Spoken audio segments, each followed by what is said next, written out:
rumo das eleições, a tônica das eleições no ano que vem? Acredito que a economia ela é muito importante, né? Eu me lembro de um caso que aconteceu, era nos Estados Unidos, onde houve, né, um escândalo, né, ali na sala oval ali, e mesmo assim a taxa ali desse candidato estava altíssima. E aí eles falaram, olha, né, economy, né, é simplesmente a economia, dinheiro no bolso, de fato faz com que as pessoas fiquem mais suscetíveis a votar nesse candidato. Contudo, eu acredito que o brasileiro já não está com uma amnésia tão grande, politicamente falando. Então, ele vai se lembrar de quem de fato lutou para que ele pudesse trabalhar.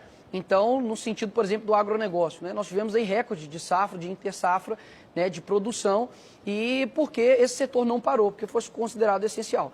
Então, por mais que, obviamente, isso respinga no presidente com relação à inflação, etc., mas eu vejo que quem de fato, né, emplaca com relação, por exemplo, ao dólar, são dois aí fatores. Né? Primeiro, o próprio Banco Central dos Estados Unidos e também com relação à estabilidade do nosso país, né, política que gera o aumento do dólar. Ou seja, isso impacta diretamente na economia e quem está gerando isso eu não vejo que é o presidente. Né? Eu vejo que quem tem tomado aí decisões contrárias à vontade da população e gerado uma instabilidade, principalmente jurídica, é o STF, Congresso e Senado e não o presidente.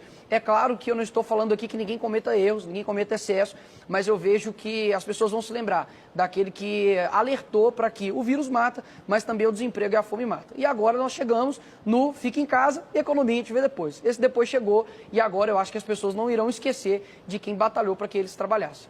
Carmelo. Perfeito. Muito se fala em aumento de preço, em inflação, em desemprego. Isso é de fato um problema real do Brasil. A gente está enfrentando dificuldades. Mas é sempre importante ressaltar o seguinte. A Argentina, nosso país vizinho, tem uma inflação de 47% e tem um presidente de esquerda, Roberto Fernandes, que foi eleito em uma coligação que aqui no Brasil, por exemplo, está bem alinhada ao Lula, à Dilma, à turma do PT. E aqui no Brasil a gente tem uma inflação de 7,2%.